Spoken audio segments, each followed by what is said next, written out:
casos específicos, tá bom? Então, vamos para as convidadas. Hoje, então, nós teremos a doutora Mariana Ungaretti, que é psicanalista, mestre em psicologia, presidente da Sociedade de Psicologia do Rio Grande do Sul, professora da Faculdade MED, Instituto Meridional, não é isso? Membro efetivo da Sigmund Freud, Associação Psicanalítica, e a doutora Fabiola Zaffari, que é psicóloga e psicoterapeuta, especialista em psicoterapia de crianças e adolescentes pelo CEAPIA, formação em psicanálise das configurações vinculares pelo Instituto Contemporâneo, sócia da Clínica de Psicologia Instituto Insight, em Erechim, e docente supervisora da Clínica Horizontes. Nós vamos começar, então, com a fala da doutora Mariana Ungaretti. Pode começar. Boa noite, pessoal. Obrigada, Michele. É um prazer estar aqui com vocês nessa noite. Estou vendo já alguns alunos aqui. Muito bom encontrá-los.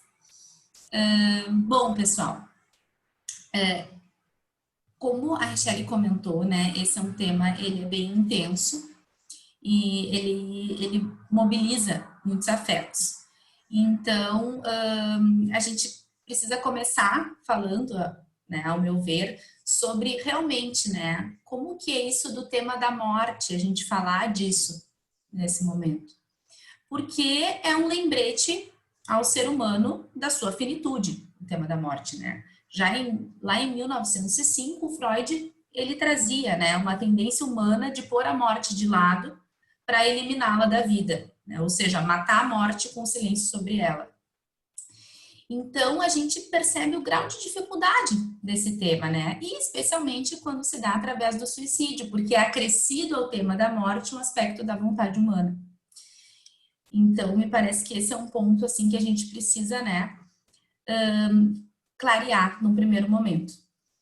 E daí, a gente entrando no aspecto do suicídio, né, bom, enquanto a morte é uma certeza cercada de incertezas, porque a gente não sabe quando vai acontecer, nem como, né, isso mantém certa distância, o suicídio trata de uma morte decidida e programada, né? Então, a gente já pode considerar, portanto, como um problema de saúde pública, né? Segundo dados da OMS, em 2019 foram estimadas 800 mil mortes por suicídio no mundo, ou seja, uma morte a cada 40 segundos. Então, a gente precisa também ter claro, né, pessoal, que isso pode evoluir num contínuo de comportamentos, né, desde ideias de autodestruição, que a Fabiola vai poder trazer mais para a gente, mas também passando por planejamento, ameaças, tentativas de suicídio e o ato fatal, né? Então, o que eu gostaria, assim, de trazer no primeiro momento é que o suicídio é uma das dimensões do comportamento suicida, né? Então, é uma passagem ao ato de dar fim à própria vida. E não é, né, a única dimensão.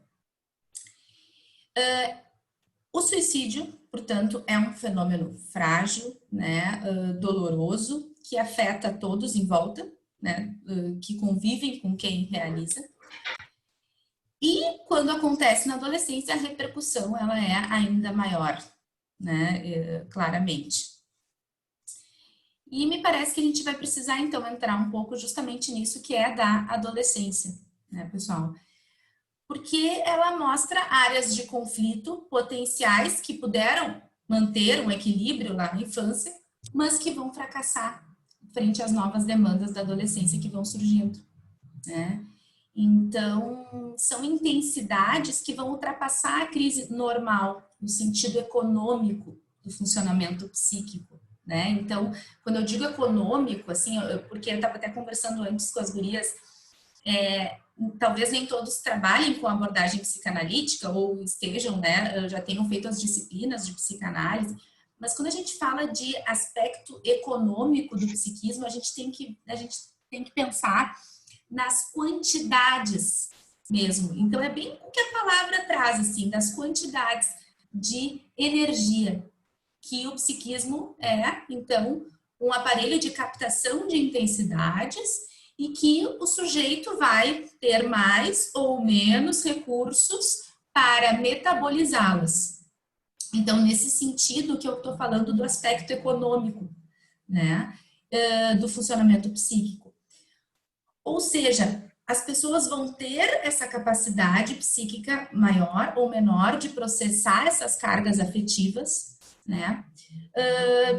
E por vezes na adolescência isso fracassa. Então o sujeito ele fica totalmente invadido por uma intensidade penosa, né? E eu pensei em trazer também o quanto que é inegável, né, gente, o impacto psíquico das consideráveis demandas direcionadas ao adolescente, né, e que isso faz com que precise, né, haver uma série de capitais libidinais, né, isso exige a administração de um capital libidinal, né, muito grande. Então, essa exigência de trabalho psíquico, de intenso trabalho psíquico, né, tanto de significação quanto de ressignificação, né, do passado, do presente, é que vai resultar condições, então, de investir no tempo futuro. Né? E a gente percebe o quanto que o adolescente ele pode estranhar a si mesmo, no sentido, se sentindo um estrangeiro dentro do próprio corpo, né? Porque por estar sofrendo importantes transformações. E aí a gente precisa sempre lembrar, né, pessoal, que a tentativa de suicídio ela deve sempre ser considerada como indício de uma perturbação importante nos arranjos funcionais, né, nos recursos defensivos do indivíduo, que daí recorre ao quê? Ao ato.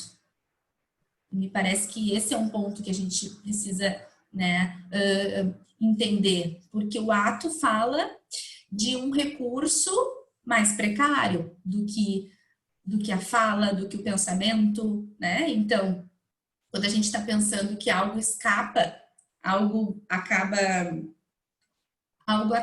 escoando direto no ato, é porque não teve condições de tramitação psíquica para circular e ser metabolizado simbolicamente, né? Quando a gente está pensando em algo que o sujeito está sentindo e que ele não consegue falar sobre aquilo, ele não consegue pensar sobre aquilo, ele simplesmente descarrega, isso a gente pode comparar com o que se passa com os bebês, por exemplo, né? Então, a gente está falando de que aquela pessoa não encontrou dentro de si, em algum momento, né, condições de tramitar simbolicamente determinada intensidade e aquilo escapou, aquilo escoou, né? Então, o excesso, que seria o traumático, ele vai continuar impondo ao psiquismo uma demanda de trabalho para o qual não encontra recursos de mediação, né? Então, é isso que a gente está tentando entender no que tange ao ato suicida, né? E aí, bom, como pensar nas intervenções possíveis nesse sentido, né, pessoal? Por exemplo, né, a gente está falando aqui de uma urgência em escutar. E porque é a partir disso que vai se possibilitar encontrar meios de explicitar esse traumático, né, o que foi vivenciado por aquele sujeito na sua singularidade como um excesso e que psiquicamente colocou em risco a própria vida. Então, uma coisa importante é que é sobre o ato suicida e não sobre as suas explicações que os olhares devem se voltar, gente.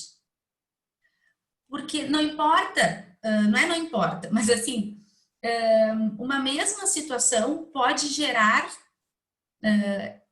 este ato ou não numa pessoa. Vou dar um exemplo bem corriqueiro, né? Um término de relacionamento ou a perda de um emprego, né? São coisas que podem acontecer a todo momento com as pessoas.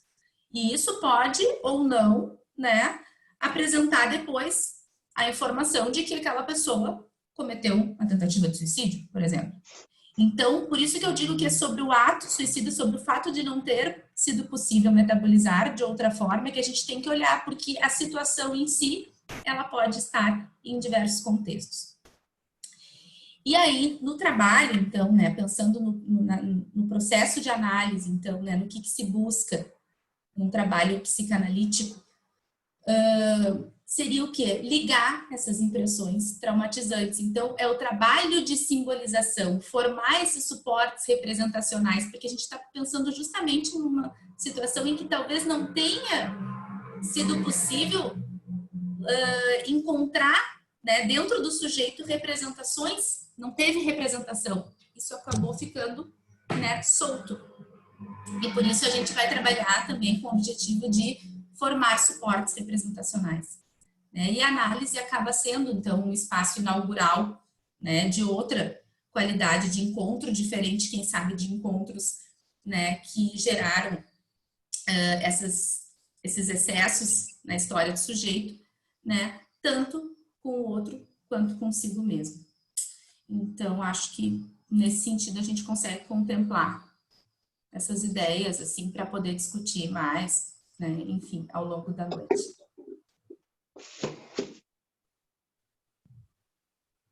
Mais alguma coisa, Mariana? Nós temos mais uns 5 minutos. É isso? Acho que, Certo. por enquanto, podemos seguir. Tá bom. Uhum. Então, Fabiola, é contigo. Podemos continuar, então.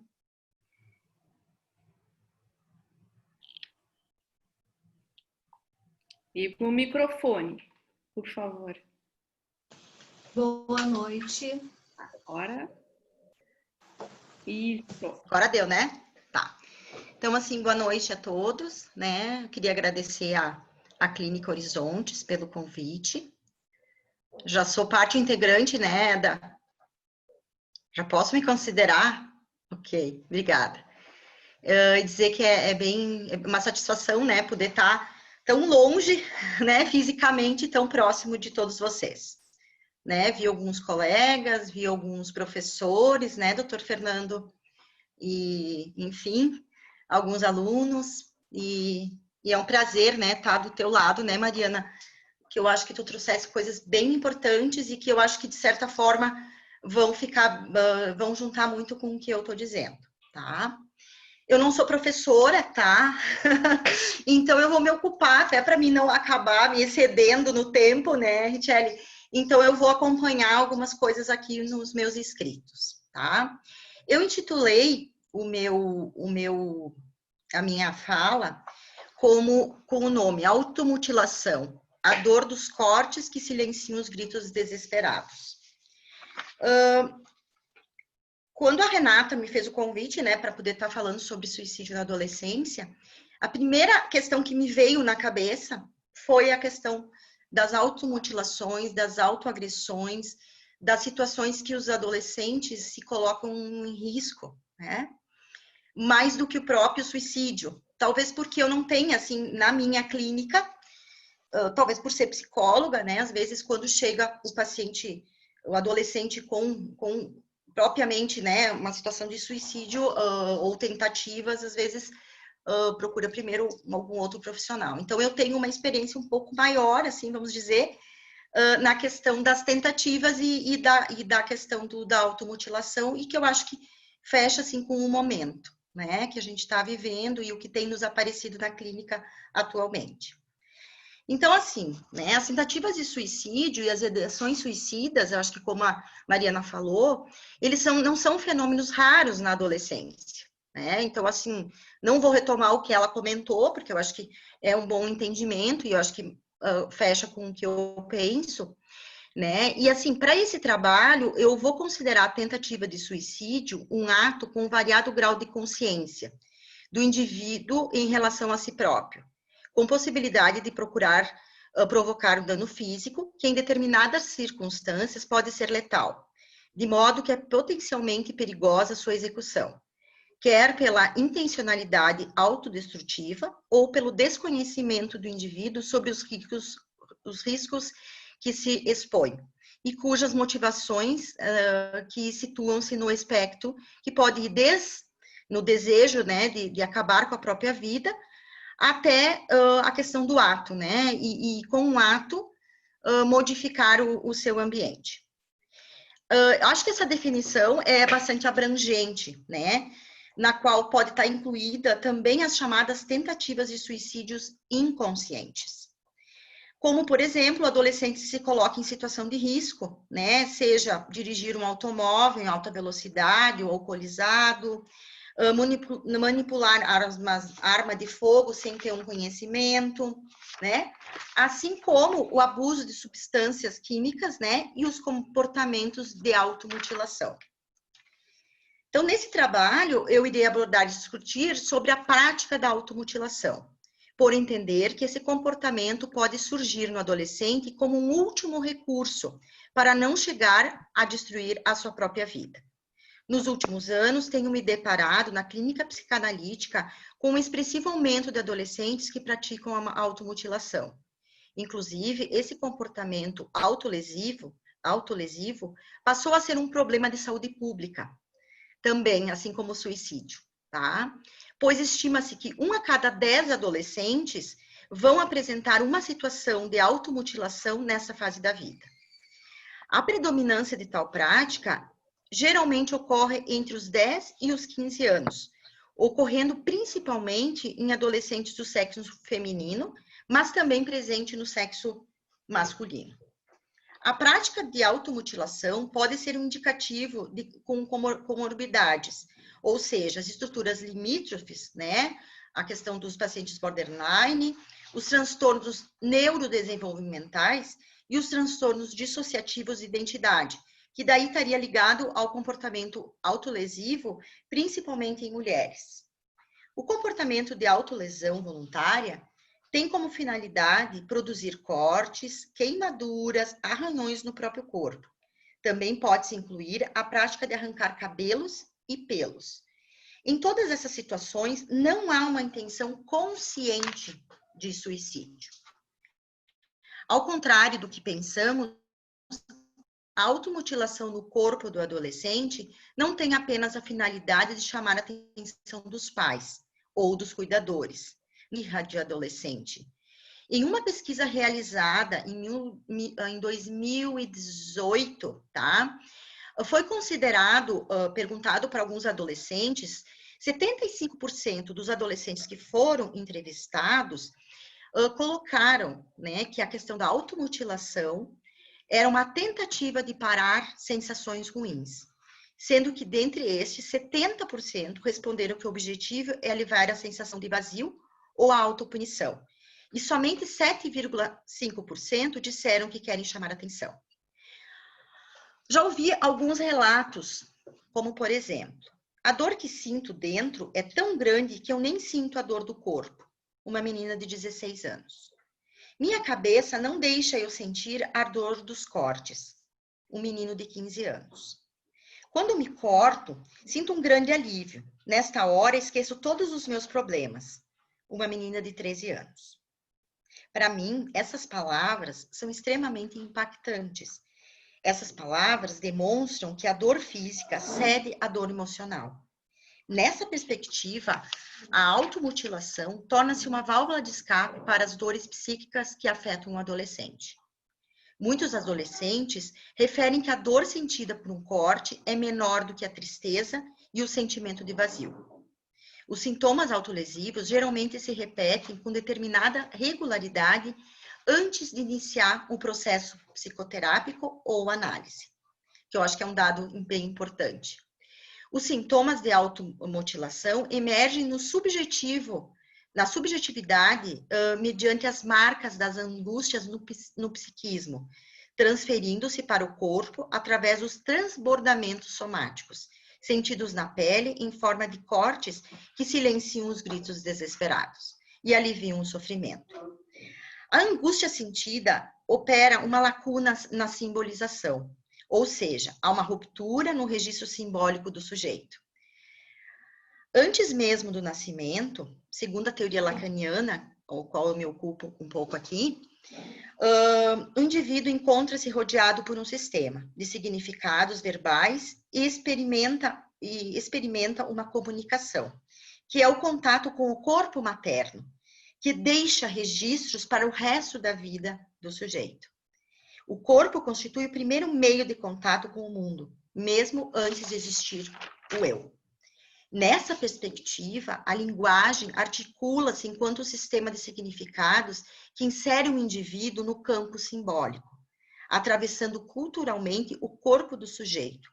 Então, a subjetividade é definida pela entrada do sujeito no campo da linguagem, passando a este a engendrar um discurso sobre si, a fim de estruturar uma versão acerca da sua história. Entretanto, a angústia sobrepõe a articulação dos significantes, exprime a verdade do sujeito. Falhas, né? Quando falhas nos significantes, para nomear essa angústia, podem aparecer os transbordamentos somáticos, expressos através dos cortes do corpo, as perfurações, queimaduras no corpo do adolescente. A automutilação constitui uma resposta à mordaça imposta, que opera uma interdição dos significantes e produzem uma simbolização necessária à elaboração dos conflitos psíquicos. A automutilação também pode apresentar um corte, uma descontinuidade, uma espécie de hiato no registro simbólico do adolescente, e tem como fundamento primordial a angústia, não é possível de ser colocada em palavras e assim atuado no ato. Os cortes produzidos na linguagem transbordam pulsionalmente no lugar de cortes somáticos, expressos fisicamente no corpo do adolescente. A incidência da automutilação surge, então, como uma alternativa à dor psíquica que acomete o sujeito, levando à passagem ao ato, isto é, uma espécie de ruptura no quadro, cujo movimento se evidencia na autoagressão. Na prática clínica com os adolescentes, o sofrimento revela a fragilidade, né, desses adolescentes. E isso deve ser considerado, esses sintomas autolesivos, mais seriamente. Não raramente os cortes produzidos na carne possuem significações que as interpretações representam e visam representar as marcas primitivamente produzidas no psiquismo. Então, assim, eu tenho que concluir, né? Embora tenha outras coisas para falar, mas diante dessas situações e disso que eu coloquei para vocês, assim, que eu acho que é um pouco o aporte teórico da questão do que também a Mariana comentou, né? Em outra teoria, enfim. Eu fico pensando, né, como auxiliar esses adolescentes que expressam no corpo, né, mediante atos contra si mesmos, suas angústias psíquicas. E como dar voz ao sofrimento silencioso que corta literalmente esses desejos. Então, dessa forma, né, eu tentando responder a essas questões, que eu acho que a gente pode parar e discutir sobre isso, me ocorre a experiência na clínica com os adolescentes, né, que seria um dos aspectos mais importantes e mais eficientes, seria a questão de prestar-lhe uma escuta, né? Não qualquer escuta, né, mas uma escuta revestida de empatia, cuja finalidade seja auxiliar o adolescente que sofre a construir pontes, né, que através da relação que ele possa estabelecer, né, com esse analista ou terapeuta, possam ser vivenciados e serem reconstruídos alguns aspectos da sua história. Então, né, acho que ele pode também auxiliar, né, o adolescente a estruturar, né, ou a estimular, pelo menos, uma estruturação de um discurso, né, aonde seja colocado alguns aspectos em palavras. Seria isso. Tá, obrigada. Teria até mais coisas, mas fui tentando resumir. Obrigada. Não, mas estamos com tempo, não tem tempo de sobra até. Eu gostaria de saber se da doutora Mariana, se ela gostaria de acrescentar mais alguma coisa, ou se a gente abre para os comentários. Eu acho que é bem rico, assim, poder escutar as dúvidas, os comentários, e a partir disso a gente construir os desdobramentos, né, das ideias. Acho que sim. Fica bacana, Concordo. né? Dá para ver Então, por onde o pessoal tá indo, o que ficaram pensando. Então, pessoal, o chat está aberto para pedir a palavra, tá? Só coloca daí qual é a sua área de atuação, se é estudante de psicologia, se é psicólogo, se é leigo, né? Por favor, coloca só para a gente ter uma ideia. E enquanto o pessoal aí se anima, eu vou fazer um comentário, assim, que o que eu vi de comum da fala de ambas seria o seguinte, que o suicídio, ou o ato suicida, a tentativa, a ideação, seriam, na verdade, uma incapacidade do ego de tolerar dor psíquica e essa dor, ela, de alguma forma, é somatizada ou ela é atuada, né? Então, e que o trabalho técnico é a ensinar e ajudar o paciente a simbolizar por meio da fala, né, a sua dor psíquica, né, que não se lesione para isso. O que é um trabalho, né, que leva um tempo, é difícil, né? E eu achei um ponto importante também que a Fabiana levantou a respeito da conduta suicida inconsciente, né? Eu falo de para-suicídio, assim, condutas que a pessoa pode autodestrutiva, que a pessoa pode induzir um terceiro a atuar, né? Se a pessoa se expõe um usuário de drogas e se expõe, vai comprar num local violento, ela de alguma forma está se expondo, né, a essa possibilidade de ser agredida também, né? Então, para nós, quando chega no consultório, o suicídio já é o caos instalado e o caos gerado a partir de diversos problemas que vêm já há muito tempo se organizando, né, ou desorganizando, né, psiquicamente, e chega para nós um caos que a gente tem que dar conta. Eu me sinto assim, às vezes, não sabendo por onde pegar, qual é a aresta que eu pego para começar a atender o caso, né? Mas a primeira coisa a fazer realmente é entender se é um risco imediato, né? E o que se pode fazer a respeito.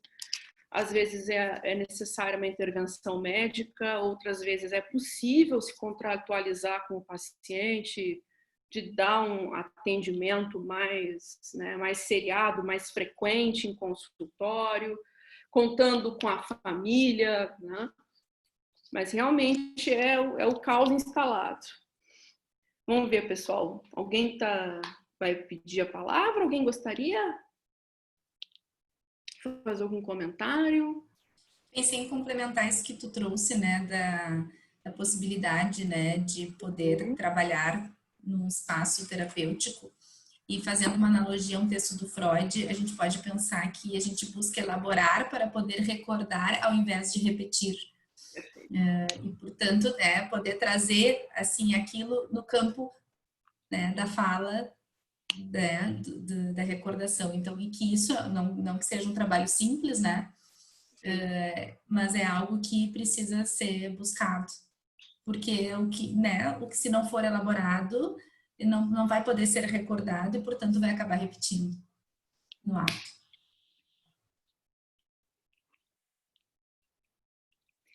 E assim, quanto à questão da automutilação, existe uma fala dos pacientes em relação a tentar fazer com que a dor física seja inferior à dor emocional, assim, em tentar como uma forma de alívio, assim, é nesse sentido, né? Sim, né? Inclusive, alguns falam assim claramente isso, assim, né? De que a dor enfim, do corte ou da queimadura, enfim, né? Parece ser sentida com bem menos, né, intensidade do que a dor psíquica. Angústia, né? Uhum. Tem uma questão da Karen Richter, que é estudante do 9º semestre de psicologia, estagiária da Clínica Horizontes. Pode falar, Karen. Oi, Shelly, boa noite, obrigada. Eu fiquei pensando aqui em relação à questão da automutilação também na adolescência, a partir de uma situação em que, enfim, o adolescente falava que não não entendeu por que começou e trouxe até a palavra de ser modinha, né? Fazer, enfim, né? Fazer porque os amigos faziam na escola e depois acabou se tornando algo de muito frequente, né? Quando começou a ter momentos de muita tristeza, trouxe alguma coisa de ansiedade, e que daí isso começou a se tornar algo frequente, mas como daí eu fiquei pensando em algo do vazio também, para preencher algo, então para poder se relacionar com essas amigas, daqui a pouco essas amigas na escola fazem. Fiquei pensando bastante em relação a isso. Não sei se vocês podiam complementar. Sim, acredito que realmente o que tu está dizendo, inclusive muitas referências, né, onde a gente vai trabalhar sobre esse tema, fala de uma questão de que, enfim, foi uma questão de aparecer mais, de ser modinha, né? Mas vamos pensar o seguinte, não necessariamente é modinha e as pessoas têm que estar fazendo, né? Que nem tu disse, esse adolescente teve uma frequência, teve repetidas situações, né? Então, eu acho que talvez foi algo que pode ter surgido, às vezes, até através de um grupo, enfim, mas que para essa pessoa, enfim, fez algum tipo de sentido, né? No sentido de poder ter alguma questão de uma conflitiva ou de alguma coisa que realmente não estava de uma bem. identificação mesmo, né? Isso, mas não necessariamente com a prática, mas sim com angústia, né? Com a questão do ato, né? No corpo, assim. Então, eu acho que, na verdade, a gente poderia pensar, né? De que até pode ser que aconteça situações onde o adolescente, eu, não, na verdade, nunca tive, assim, algum adolescente que falasse que foi simples, né? Por modinha, assim, né? Não recordo agora. Mas até pode, mas vai fazer uma vez, talvez, vai doer, né? Porque a dor dele não é aquela mesma que nós estamos falando aqui né? Da questão dessa dor tamanha, né? Que não consegue ser colocada em palavras, que talvez não vai fazer sentido, né? E é preocupante, assim, eu estava olhando, né? Eu acho que a Richelle, que talvez é psiquiatra, tem situações, assim, até na automutilação mesmo, que dependendo da parte que o corpo é cortado, pode haver, sim, propriamente a perda da vida, né? Sim.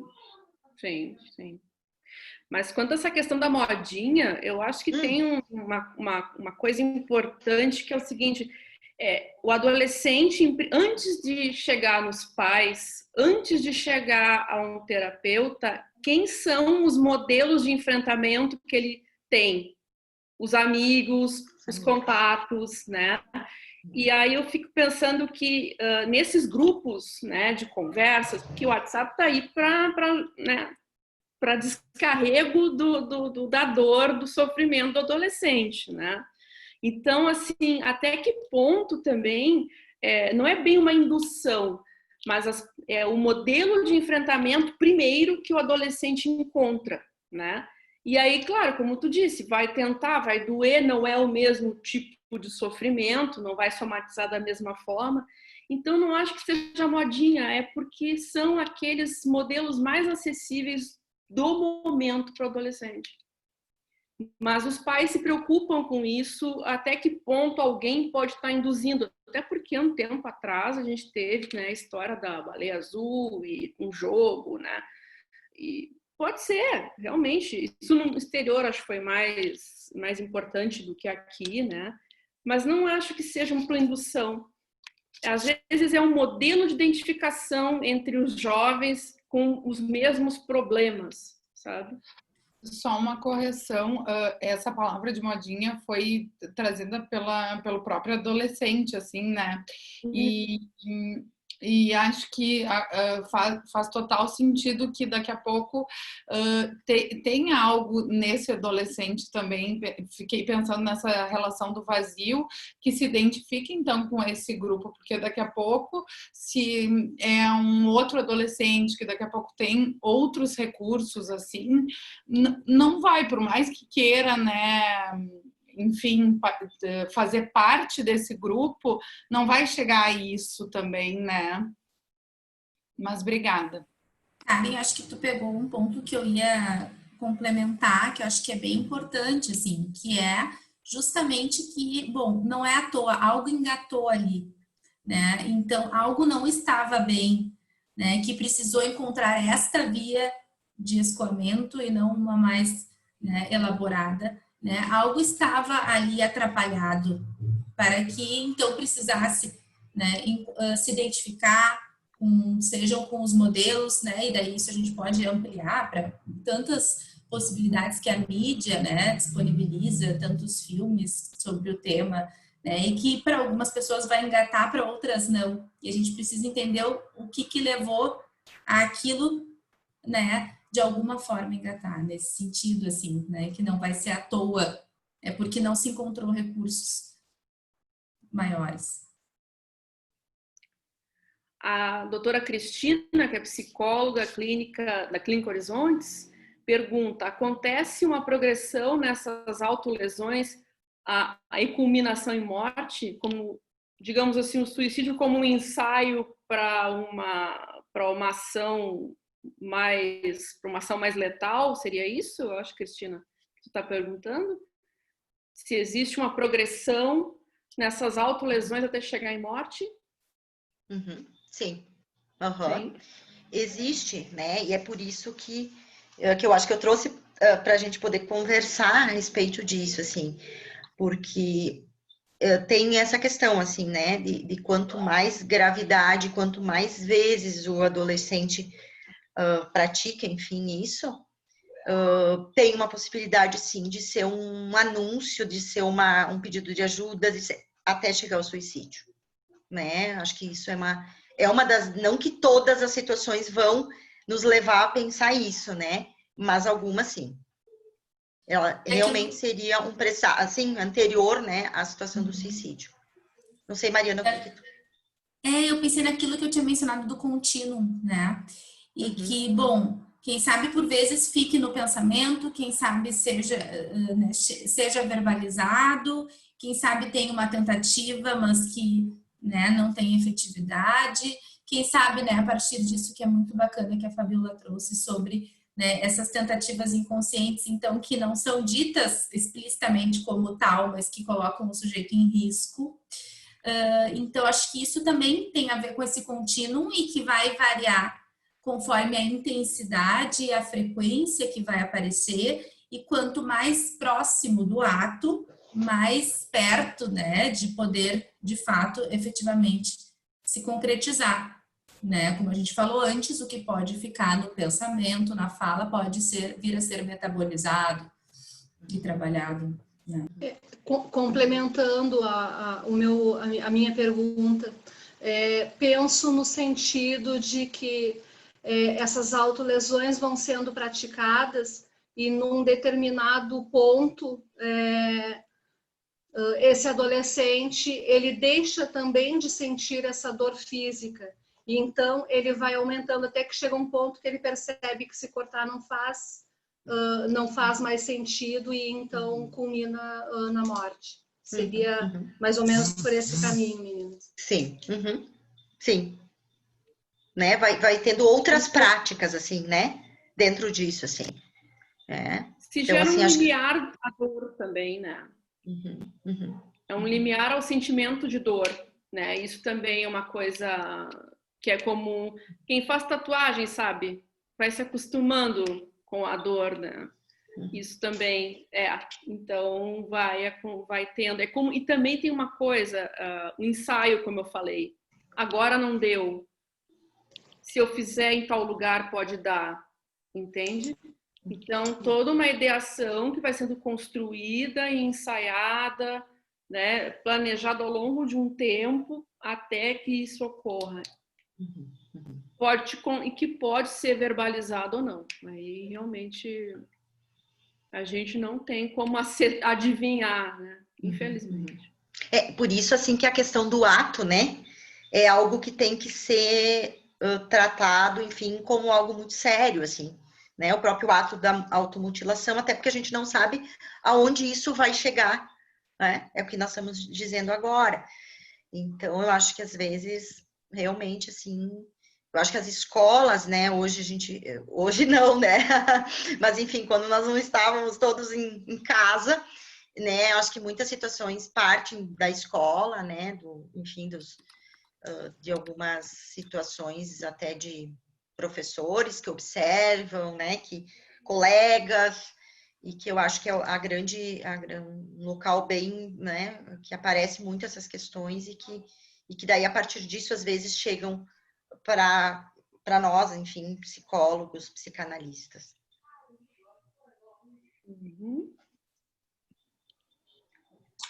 Desculpa, eu não sei como escrever que eu quero. Então, Fernando, vamos só para saber, Michele, tá? Quando for. Obrigado. Pode perguntar. Não estamos te ouvindo. Não estou furando a fila. Não estou furando a fila, não sei Não, no chat que ninguém pediu. Vai tranquilo. Tá. Bom, não, em primeiro lugar, eu realmente acho que nós estamos num mês que é um mês, por algo, se definiu o mês de setembro, né, amarelo. Eu fico pensando que tem a beleza das flores, né, da primavera, é interessante, é todo um oposto, né, o início de algo de muita vida e realmente, ao mesmo tempo, um mês dedicado ao que está no outro lado, né. Bom, então, acho que realmente parabenizar, como sempre, a Para Horizontes, né, que está abrindo um assunto tão necessário, né? E, bom, eu agradeço a Michele, que coordena bem. Bom, a Mariana não conheço, a Fabíola que nós conhecemos, mas o que eu estava pensando, assim, mais é porque eu vi que nós temos, pelo que delineamos, são bastante filmes mais para circular. Eu estava pensando, eu gostei muito do que vocês disseram, acho que se complementam, né? Mas claro que eu acho que a primeira coisa eu vou dizer assim, não tem uma receita de bolo para fazer, receita de bolo, que diz popular, para ver o que se faz com uma pessoa com ideação suicida, com alguém que se corte, né? Então, digo isso assim, porque eu acho que é uma questão que nos toca. Mas aí eu pensei, se a gente pode pensar assim, que a dor, né, a dor em si. Bom, eu tenho uns trabalhos que eu gosto de transitar, que eu chamo de trabalho de projeto na psicologia científica, um trabalho que o Freud fez desde ainda quando era médico neurologista, e no final desse trabalho, realmente, ele já é um psicanalista, né? Vocês conhecem esse trabalho. E o Freud, ali em outros lugares, ele vai falar da experiência da dor, né? Tem a experiência da satisfação, a experiência da dor. Bom, o que pouco adiante, digamos assim, pega o projeto também, que o Freud vai dizer num momento quase que único, que os diques, digamos assim, os diques que assim, vão, quem sabe, criar o recalcamento, vão criar, quem sabe, algo que nos impeça, que impeça alguém de fazer alguma coisa desse tipo. E bota repugnância, vergonha e moralidade. E somente num trabalho posterior, eu digo assim, não é para me situar, para dizer onde eu quero entrar no meio, para vocês me ajudarem. Né? Lá no trabalho pessoal de inibição, sintoma, que ele vai falar que a dor também, a dor em si, é um dique, né? É algo que pede. E aí eu fico pensando, né? Quando Freud trata, assim, nesse projeto, a experiência de satisfação, digamos assim, é uma mamada satisfatória. E ele não diz, mas a experiência da dor no projeto, pelo que se entende, é quando a ausência de satisfação. Ou seja, é uma quantidade, eu acho que foi a Mariana, né? Falando em quantidade, né? Sigmund Freud, pois é, conheço bem, entendeu? Tá? E, assim, ele tem uma quantidade que não está processada, digamos assim. Né? E o que eu pensei, né? Que se é do corpo, dos órgãos sentidos que levam ao lugar do nosso psiquismo. Assim, nesse lugar do psiquismo, onde, digamos assim, tem o seu registro dessa dor, que vai dizer que a dor, o que é um excesso. Eu penso o seguinte, que até vocês disseram, eu achei bem interessante, quer dizer, quem sabe, o que é o vazio, né? Por que tem o vazio? O vazio, quem sabe, esse momento que, digamos assim, é um desamparo, né? Não ter isso, aquilo. Mas eu acho que é muito mais assim uma sensação de que, quem sabe, a dor, vamos dizer assim, desculpa se eu falando assim meio, se a dor, porque a dor que a gente sente, na verdade, é porque isso já foi conhecido, assim, né? Qualquer um de nós que um dia botou o dedo no fogo, queima, e se dá quanto aquilo dói. Então, o que é, eu fico pensando mais para nós conversarmos entre nós, o que faz que nós, digamos assim, consigamos cortar, né? Cortar algo e, digamos assim, e não sentir. Bom, isso foi uma coisa, uma situação conhecida anos atrás, que teve uma pessoa da área da medicina que ela conseguiu dissecar as duas coxas, conseguiu dissecar as duas femorais, né? E cortou. Quer dizer, ela fez um suicídio sui generis, assim, né? Quer dizer, e ninguém sabe, ela não pôde contar, né? Mas o que ela fez? Então, o que eu penso assim? Eu penso que tem uma dissociação entre o corpo, né, e a mente. Não é uma novidade, né? Mas que chega um ponto, acho que você disseram, que, quem sabe, o registro do psiquismo, da coisa de não ter o que fazer com a cabeça, onde está, quem sabe, o registro da dor, corta, como se agora tem uma vazão, tem uma saída, né? Tem um jeito de descarga. Estou mais para conversar com vocês, né? Porque, claro, o ego é corporal, o Freud vai dizer, né? Então, quer dizer, esse ego, o que houve com ele? O corpo dele devia estar inserido, mas, por jeito, ele perdeu tanto a importância que ele não existe mais. Quer dizer, o corte é para justamente que alguém veja, né? Como vocês disseram, ou que a diga que vai se matar, uma coisa assim, para ver se alguém, eu acho que vocês disseram, alguns de vocês disseram assim, psicanálise com empatia, ou seja, como que nós temos que saber que chega alguém que a gente descobre, às vezes, numa associação, que tem uma coisa ali que nos alerta.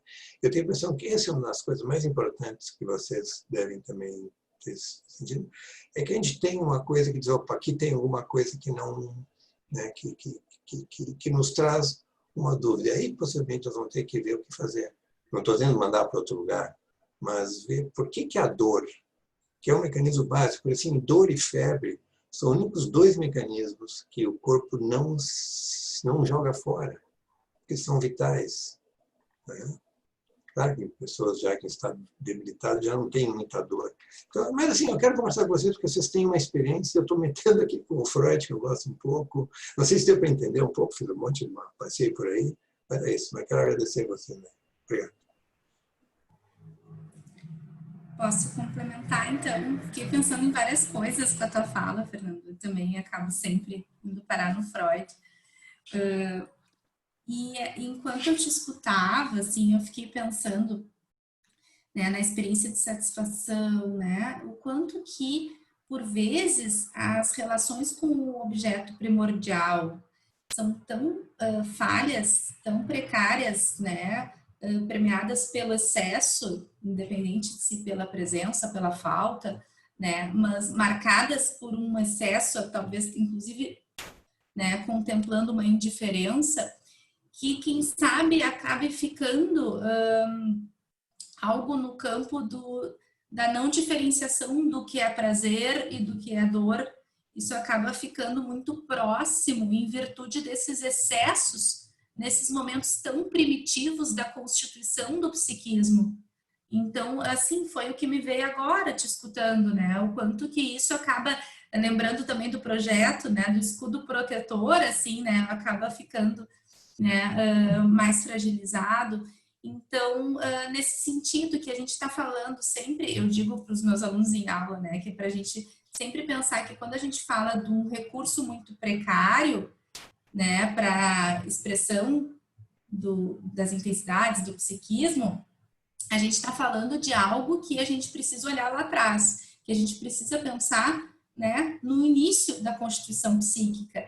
Então, quem sabe a gente não está lá no campo edípico, né? A gente não está conversando com Édipo, né? A angústia não é de castração, a gente está conversando com Narciso, a angústia de existir, de ser, e por isso, né, que muitas vezes a gente relaciona com as estruturas fronteiriças, a colega falou a palavra vazio, né? E isso também a gente faz essa analogia, né? Também chamada de patologias do vazio, dessa questão desse sentimento de si que tem a ver com algo muito primitivo e que aí a gente percebe que há, né, um descompasso. Só quero parte, achei interessante, porque vocês, eu acho que vocês que já tiveram irmãos ou são mães ou pais, quer dizer, eu me lembrei agora de uma coisa, às vezes uma criança vem vindo assim, engateando, bate a cabeça na parede, se tu entrar em desespero, aquilo seguramente que, se tu chegar lá e dizer, meu filho, dá um beijinho, né? O guri segue, a guria segue, mas eu estou pensando até que ponto, porque eu pensei agora uma coisa totalmente a partir disso. Será que não era de se ver numa situação que a gente desconfia, se a gente desconfia de algo? Como é que tentar perguntar, quem sabe, né? Como é que foi esse início, como dissesse, primitivo, né? Não para dizer que, porque pode ser que qualquer coisinha foi demais ou não aconteceu. Porque o Freud diz, que o processo de minha satisfação, Freud diz que esse desamparo inicial do ser humano é, digamos assim, não é responsável, o sentimento, o desamparo inicial do sentimento é a base de todo entendimento, toda a comunicação dos seres humanos. O nosso desamparo nos leva a nos comunicar. Então, quer dizer, sabe, se não teve alguém para dizer que bateu, que doeu, não doeu, então é como se, quem sabe, nessa precocidade do processo. Então, como eu disse, eu vou conversar com você. Estou quieto agora. Então, aqui os comentários do chat, eu acho que a questão do Sérgio Bica, que é psicólogo, estudante de psicanálise aqui em Horizonte, também tem a ver com isso que vocês estão conversando. Boa noite, gostaria que comentassem a respeito do adolescente relacionado às pulsões, o corpo e o outro. E a Alessandra comenta, como mencionado pela Fabíola, acho muito importante refletirmos e atentarmos às motivações inconscientes dos adolescentes como tentativa de suicídio. Então esse relacionamento entre o corpo, o outro, as pulsões, eu acho que está contemplado, né, Sérgio? Acho que o pessoal respondeu. Eu estou aqui com a mãozinha levantada da Renata.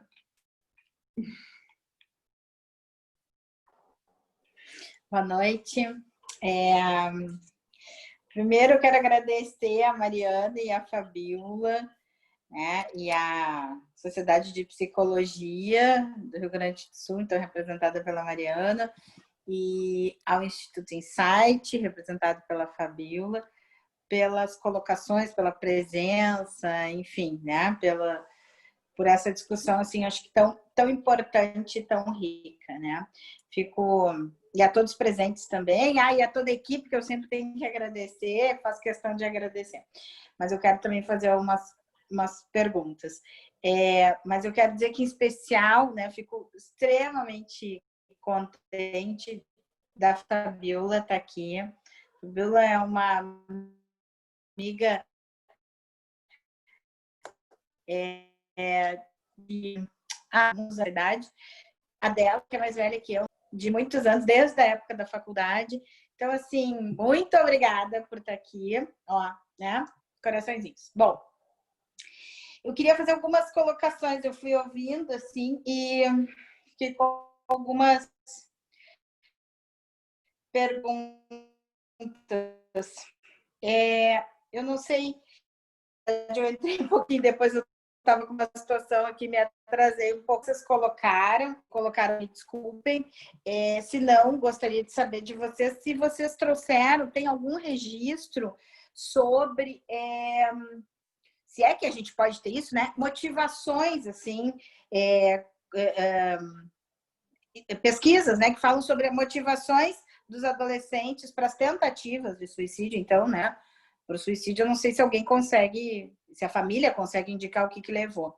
Porque uma das coisas que a gente tem falado muito aqui é sobre a questão da violência, né? Da violência de gênero, da violência, enfim, contra as minorias. Então, até que ponto, não sei se vocês, né, podem falar alguma coisa nesse sentido, a questão do suicídio no adolescente também está ligado a uma violência, ao preconceito, né?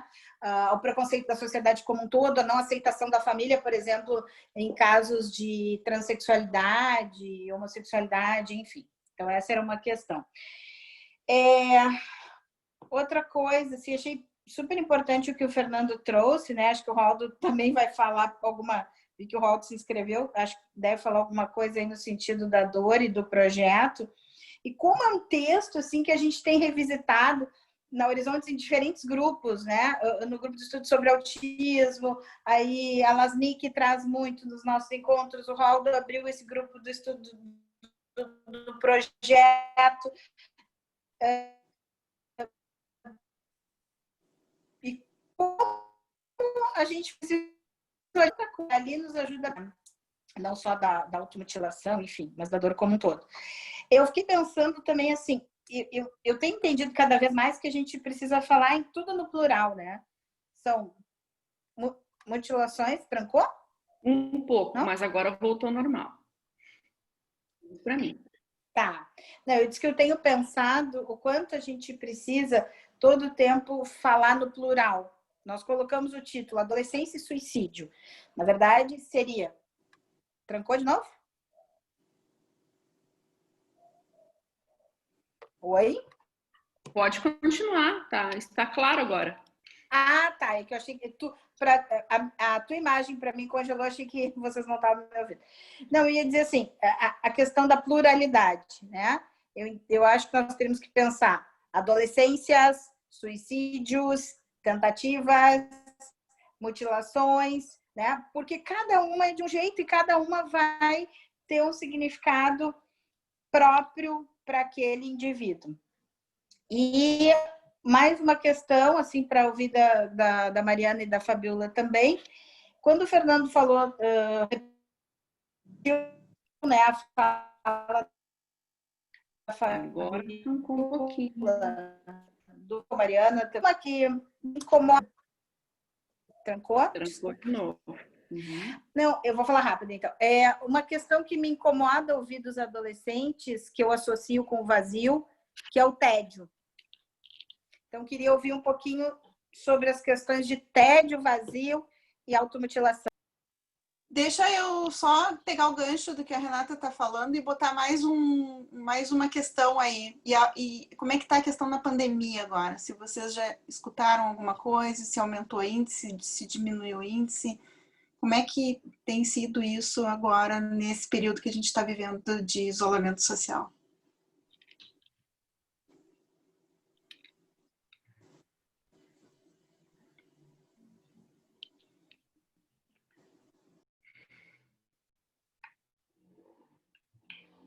Eu vou responder enquanto as nossas convidadas entram, assim, alguma questão aqui? Qualquer coisa, Fabiola, fala conosco. Assim, com a pandemia, pelo menos meus colegas que trabalham em plantão agora, notaram uma procura expressiva em aumento de casos de ansiedade, mas também em piora de quadros depressivos, até pelo fator da ociosidade pela falta da escola. Isso tem sido bem frequente. Agora, acho que vou deixar as convidadas falarem. Bom, Renata, tu ia me fazer chorar, né? Tu já imaginou na frente de todas as pessoas? Não, mas tu é bem especial e eu tô bem feliz de estar aqui com vocês, na Horizonte, enfim. Com relação à questão de pesquisas, assim, propriamente, eu não tenho muitos dados, não sei se a Mariana tem, né, a respeito do que tu trouxesse né, dessas motivações, vamos dizer, né, em alguns artigos, algumas coisas que eu andei lendo, para as próprias automutilações, né, além dessas questões que a gente falou, do vazio, da questão psíquica, né, algumas coisas são colocadas, como, por exemplo, a questão da violência, tá? Seja ela a violência doméstica, né? A questão do abandono, né? A questão do bullying. Então, algumas coisas nesse sentido aparecem, tá? E assim como a Richelle falou, assim, né, embora a minha área seja da psicologia, houve sim, né, enfim, não sei se falando só, enfim, mim, porque não tenho muito como comparar com outras pessoas, mas houve, sim, um certo aumento, assim, de pacientes adolescentes a procurar, e inclusive com situações extremamente graves, assim, né? Pelo fato também, né, de estarem reclusos, estarem sem as rotinas, né? Aquele adolescente que já era ou já tinha como uma característica, vamos dizer, de ser mais introspectivo, de gostar de ficar mais dentro do quarto, de não conseguir ter muita conversa, muito diálogo com a família. Então, isso eu percebo que tem sido a grande questão, assim, pelo menos dentro do que eu tenho visto, assim, com o meu trabalho e alguns colegas, onde essas questões ficaram mais sérias e mais graves, assim, né?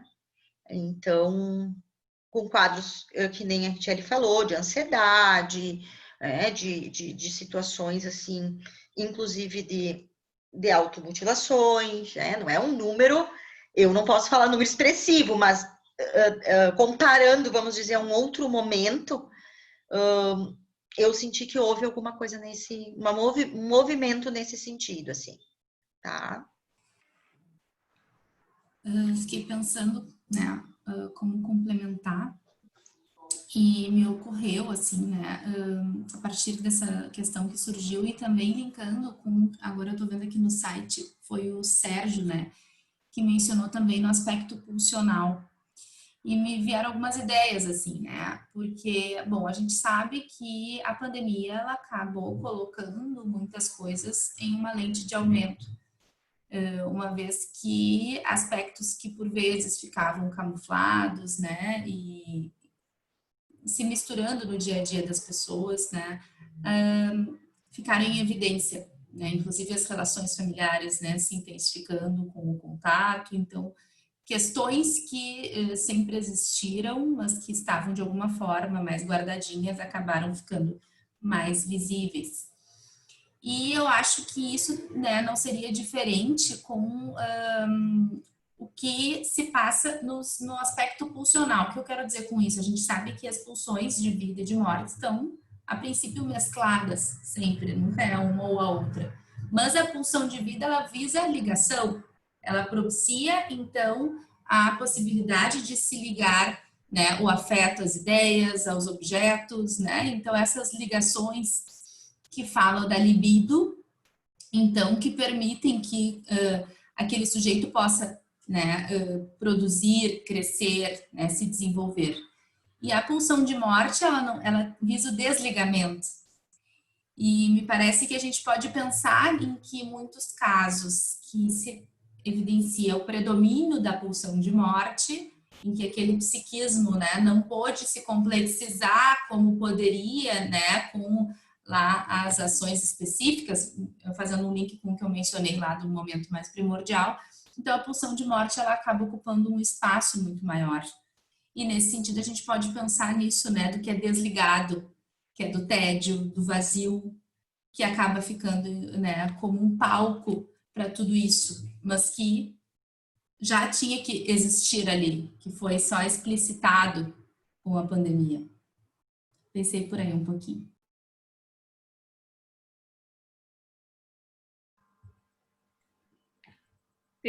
Temos agora o escrito do Dr. Roaldo Machado. Eu queria comentar uma coisa, eu lembrei, posso?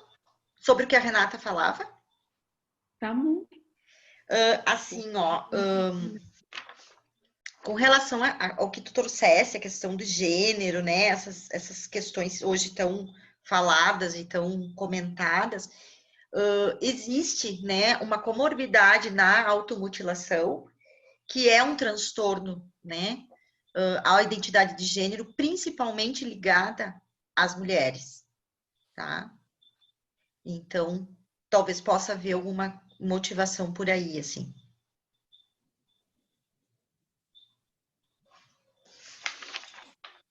Bem, eu agradeço aqui a minha inscrição. Eu peguei o bonde andando, entende, gente? Então, eu ainda estou meio balançando, estou recém me sentando para participar da viagem, essa ainda que resta com vocês. Então, vocês vão comentando. E eu estou aqui ouvindo, bem atento, né? Um abraço para vocês todos. Obrigada.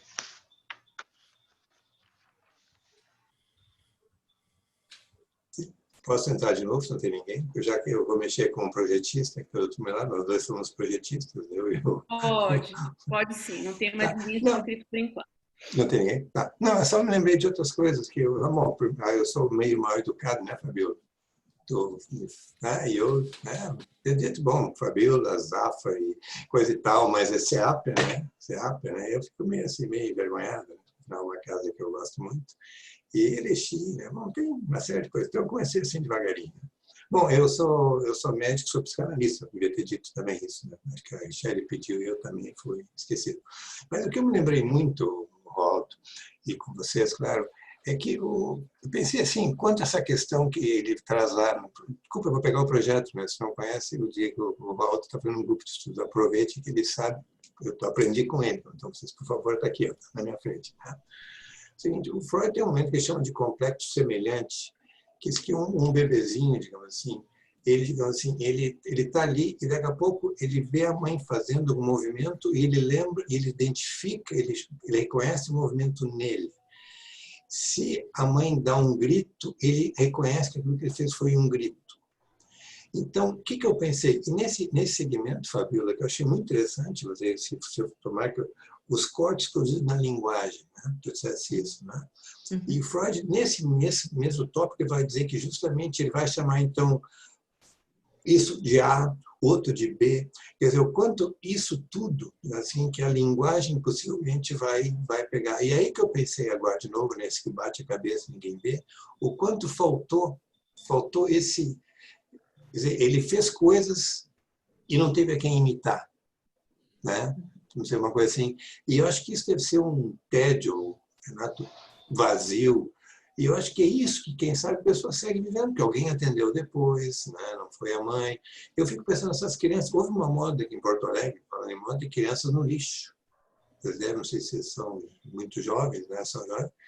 E eu pensava, para sorte, essas crianças não são identificadas, né? Porque senão nós íamos fazer uma investigação. Mas o que significou, né? Como é que fica isso? Temos o filme Perfume, né? Perfume, que dá uma ideia do que foi aquele menino que era meio de peixes, né? Mas eu quero dizer o seguinte, só para não complicar. Então, assim, ó, que tu também dissesse o corpo, o primeiro contato antes do eu. Acho que nesse sentido que eu me lembrei, Fabiola. Quer dizer, o corpo, nesse, quer dizer, tem uma coisa corporal.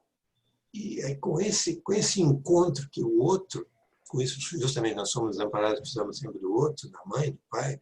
Bom, e realmente comecei a partir daí que nós nos constituímos. Eu acho que isso que faz que a pessoa se desconstitui quando se suicida ou quando se corta. Eu estou falando livremente aqui, tá? Então agora, em princípio, eu fico quieto. Sim, mas eu acho que é isso mesmo, né, Fernando? Eu acho que bem importante, assim, fazer esse, né, vocês fazerem esse link, enfim, com o projeto, né, que, enfim, não foi citado aqui, mas já estamos em via, né, Renata, de fazer o grupo, né? Me ouviu. Fernando, mas não estava me lembrando quando tu veio a Erechim? Foi bom, né? Foi, né? Ah, então, na verdade, eu acho que sim, é a questão dessa questão do início da vida mesmo. Eu acho que essas marcas estão, né, faltam lá do início, assim. Eu fiquei pensando até a própria forma como a mãe cuida do seu bebê, né, onde ela nomeia, ela dá nome a alguns sentimentos, né? Ela diz, você tá feliz, você tá triste, você tem fome, né? Que às vezes a fome, ela serve para várias situações, né? Ou você tá brabo, né? Ou você tá com dor de barriga. Então, assim, eu acho que isso também entra, né? Acho que nessa falha, né? Propriamente da linguagem e também da questão do corpo, porque é o primeiro contato, né? O quanto é importante, né, o bebê, e a gente sabe o quanto é importante para ele o aconchego, né, do colo, o aconchego do, né, do peito da mãe, né? Então, acho que essas questões realmente é que a gente vai poder pensar numa falha, né, e realmente serem tentados, né, com uma tentativa desesperada de poder construir ou reconstruir, ou enfim, não sei como é que a gente poderia dizer, né, essa relação, enfim, né? Eu me lembrei do que o Winnicott diz, né, que o bebê precisa se ver nos olhos da mãe. Uhum. E se ele não é olhado, como que ele vai se olhar? Ele precisa ter essa experiência anterior dos enunciados identificatórios, disso que ele pode, né, desse lugar de espelho que a mãe faz, para que possa se constituir como unidade egóica, né, e que se isso fica desmembrado, né, se isso fica lá num momento mais autoerótico, né, porque não consegue constituir essa unidade, isso vai acabar seguindo, né, nessa fragmentação mais assim, esquizoparanoide, pensando na Klein. Doutora Renata, está inscrita.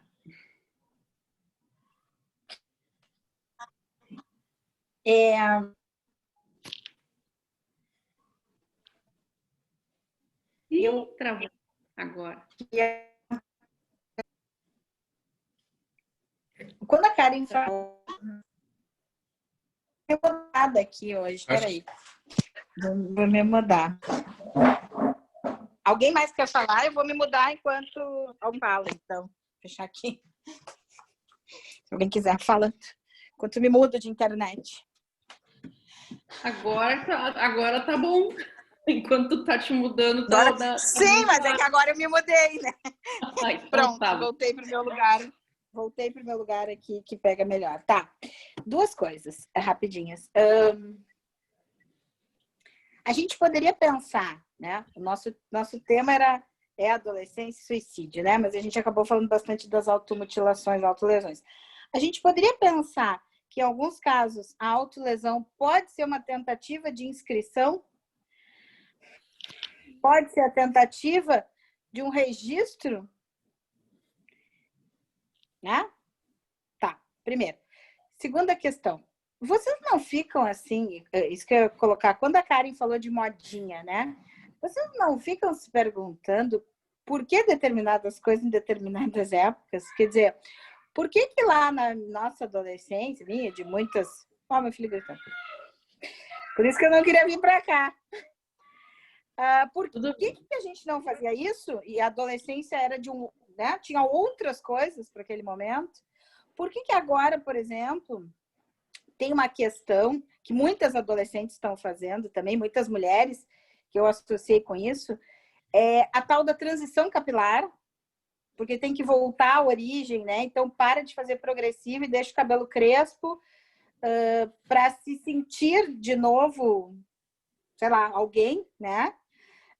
Isso não é só de adolescentes, tem uma série, várias mulheres que estão, né, mulheres adultas que estão fazendo. Mas vocês não ficam se perguntando por que isso agora, nesse momento, né? Como é que surge? Não sei. Eram essas duas questões. Eu pensei em comentar, achei que estava no mudo aqui. Tá me ouvindo? Pensei em comentar sobre o primeiro aspecto que tu traz, né, da tentativa de inscrição.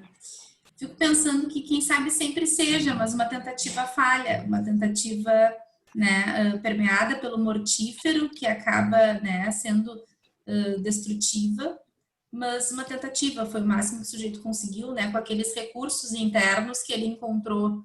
Mas eu acho que a gente pode pensar, sim, que é uma tentativa, apesar de falha.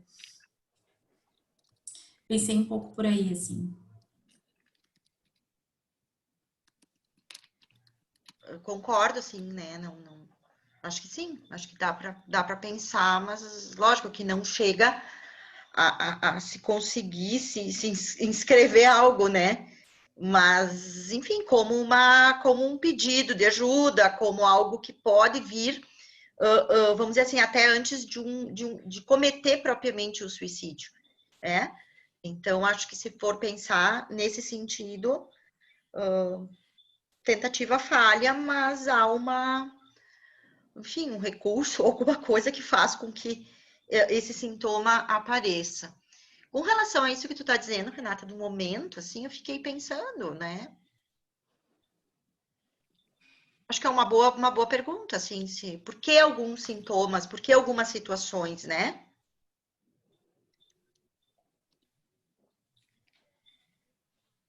Me lembrei de uma coisa que o Freud dizia, né, que as patologias, elas eram de acordo com as épocas, com a época com que se passavam, né?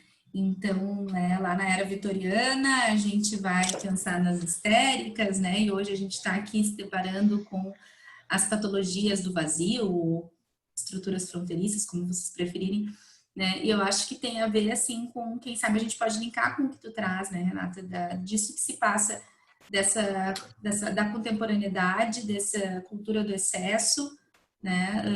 E daí a gente pode viajar lá para vários autores, né, que falam sobre a modernidade líquida, enfim, e que, né, justamente, quem sabe, propiciem para que haja, né, a constituição de psiquismos que não estão no campo mais tão edípico como antes. Não, com isso não quero dizer que não exista, eu quero dizer um predomínio que está se fazendo presente, assim, que tem a ver com isso, com a sociedade do excesso. Me ocorreu um pouco por aí, assim, né? E que, claro, em cada momento também, né? Algumas coisas, como eu tinha comentado, vão engatar, outras não, né? Vão estar circulando mais, mas sempre parece que no campo desse excesso. Karen, gostaria de fazer um comentário?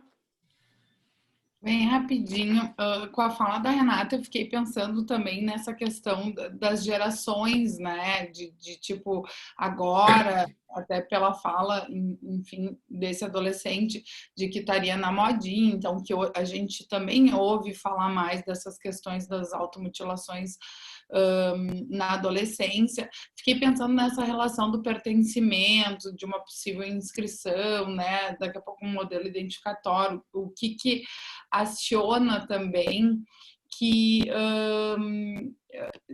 de tempo em tempo vai modificando, né? Que não sei, se pensar, vamos pensar, até meu exemplo, na minha adolescência isso não era uma coisa, era uma coisa não tão, não queria usar essa palavra, mas comum como na geração mais atual, né? E eu fico pensando muito dessa relação com o limite, né? Com essa liberdade de hoje em dia. Então, eu fico pensando uma falha, né, no desenvolvimento dos pais, de dizer não, enfim, de estabelecer os limites, né, como sinônimo de amor e não como algo ruim.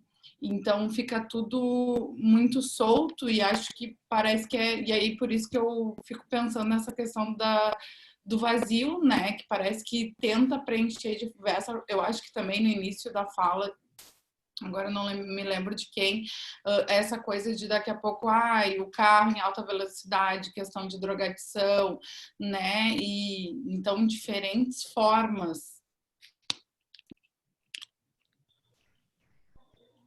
Pois é, mas eu acho que sim. Mas eu fiquei pensando até a questão da cultura hoje pelo corpo, né? Não sei.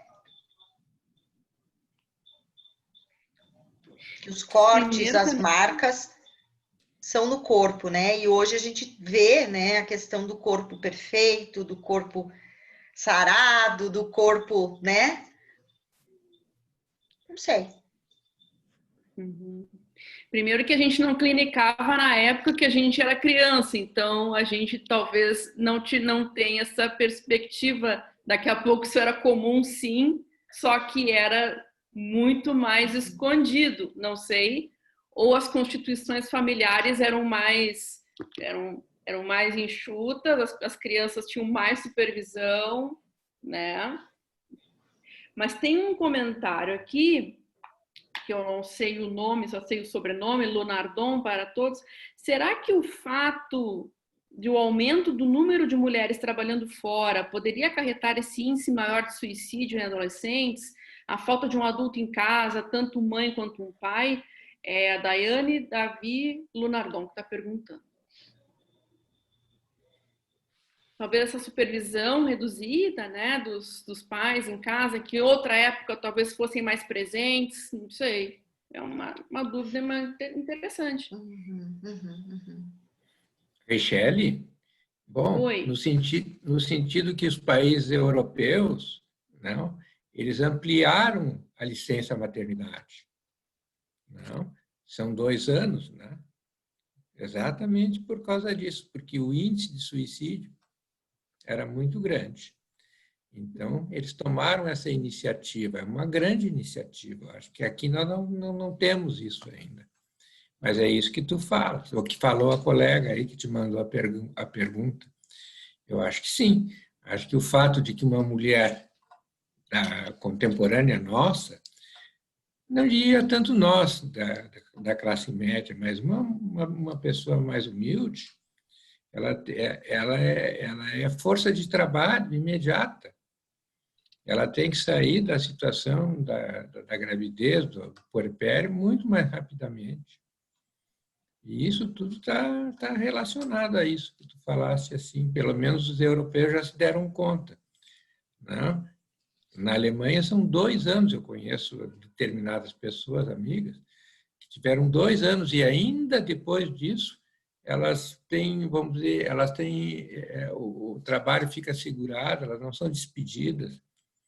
O homem também tem uma licença. Então, são situações de saúde pública extremamente importantes. Só para complementar o que tu estás falando. Sim. A Suelen também está comentando sobre isso, estudante de psicologia, também estagiária da Horizontes. Me questiono se daria pelo fato de não poder falar sobre o assunto de forma tão clara como atualmente é possível. Sim, talvez. Eu estava ouvindo o Raul e eu acho que, lógico, eu concordo com ele, acho que a presença, mas não só a presença, né? Como é que essa mãe, enfim, e esse pai se apresentam para esse bebê.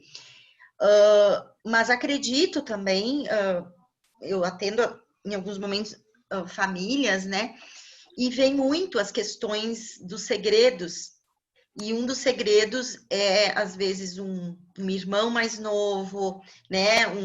Um primo, enfim, alguém, né? Numa idade que talvez não como nós hoje, mas talvez de 17, 18 anos, que teria cometido suicídio, né?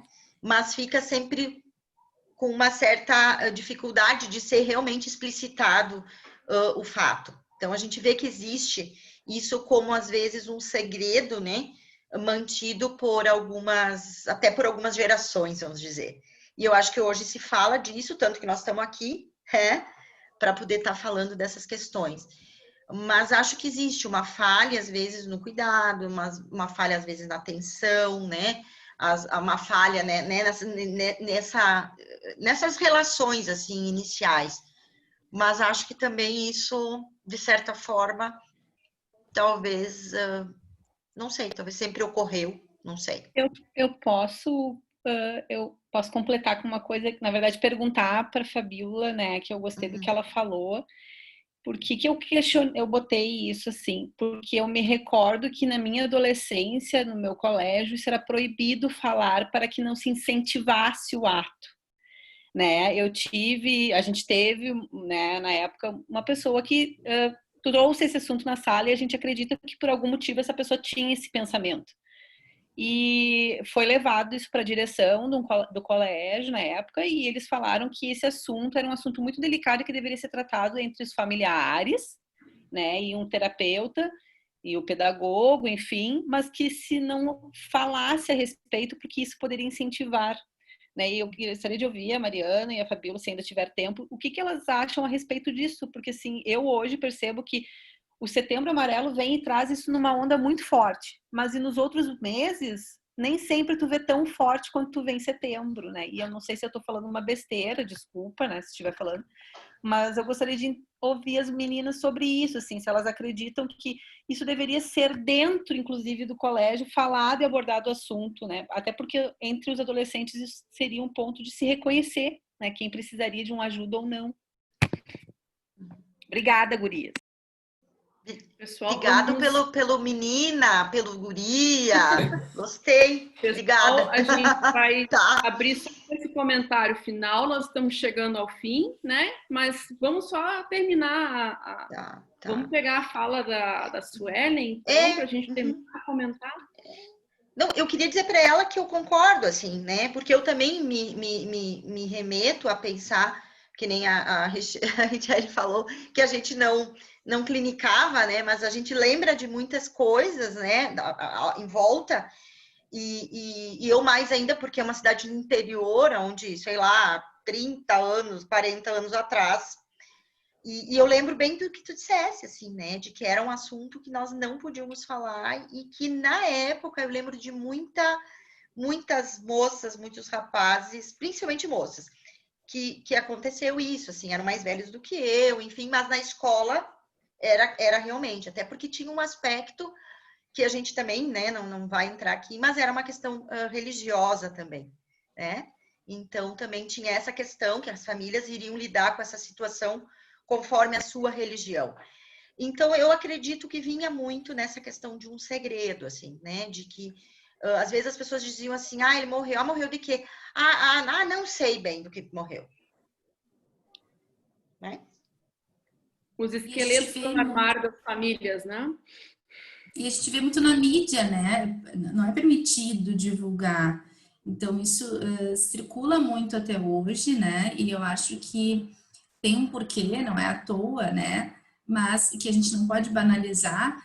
Mas eu acho que cada vez mais, assim, está sendo possível poder falar disso, né? Assim como a gente está aqui, as pessoas estão escrevendo artigos, estão fazendo suas teses de doutorado. Então, acho que são passos de formiguinha, assim, que a gente está construindo, mas que me parece que está, né, num contínuo de evolução, assim, que acho que é possível que isso possa, né, se desenvolver e que se fala muito mais do que antes, né? Hoje temos o CVV também, né, super divulgado, então existem recursos que está se tornando mais acessível poder pensar sobre. E para complementar, né, eu vi que surgiu ali uma questão sobre a permissividade excessiva, e de novo eu faço o link com os excessos, porque tudo que é desse excesso vai ser insuportável, né, de metabolizar para o psiquismo. Inclusive a ausência em excesso, como, né, a gente falou agora há pouco desses pais ausentes, né, que ficam fora o tempo todo. Então, me parece que tudo, a questão é do excesso, né, e da qualidade desse encontro do objeto primordial com o bebê, com a criança, né, que se dá, e que não precisa ser a mãe biológica, o pai biológico, mas o cuidador, e que justamente pode proporcionar, assim, né, a complexização desse psiquismo, e que a gente vê que esse excesso de ausência, uma vez que não seja contemplado por outro cuidador, enfim, que não seja, né, efetivado com qualidade, então não importa, não quer dizer que os pais não possam trabalhar, né, mas assim, que possa ser, né, administrado, não no campo do excesso. Acho que isso é importante, assim. Mas não quero me alongar, sei que a gente está... até porque a gente já está no horário, mas lembrei do que foi comentado, a questão do que tu diz, né, Mariana, assim, desse excesso, né, e a questão de como hoje as nossas crianças e os nossos adolescentes têm lidado com as questões das frustrações, né? Que eu acho que é importante a gente também, né, pensar assim. Fica tudo o princípio do prazer. Isso, e que pode ser um motivador, né, Renata? Também Pessoal, eu como representante do princípio da realidade, então vamos aos fechamentos. Tá? Queria agradecer a doutora Fabíola, a doutora Mariana pela atenção, né, em responder o nosso convite, e que essa atividade das quintas-feiras está dando bastante repercussão, assim, tem né, adesão legal, assim, de todo mundo. E na semana que vem nós vamos ter duas convidadas, duas psicanalistas representando a América Latina, do COVAP, né? Isso, né? Isso, falando semana que vem. Isso. Uma colega é do Peru, que é a Graciela Cardó, e a outra colega é do México, que é a Olga Varela, falando sobre a obra de Júlia Kristeva. Vale a pena estudar e estar presente, eu diria. Júlia Kristeva, filósofa, escritora, romancista, psicanalista, feminista. Então, é bem complexo, exatamente. As inscrições para a quinta psicanalítica tá no link da bio do Instagram da Clínica Horizontes, ou a gente pede também que vocês acompanhem a clínica pelo Facebook, e aí nas publicações tem o link de inscrição, tá bom? Queria agradecer a todos pela presença e até quinta.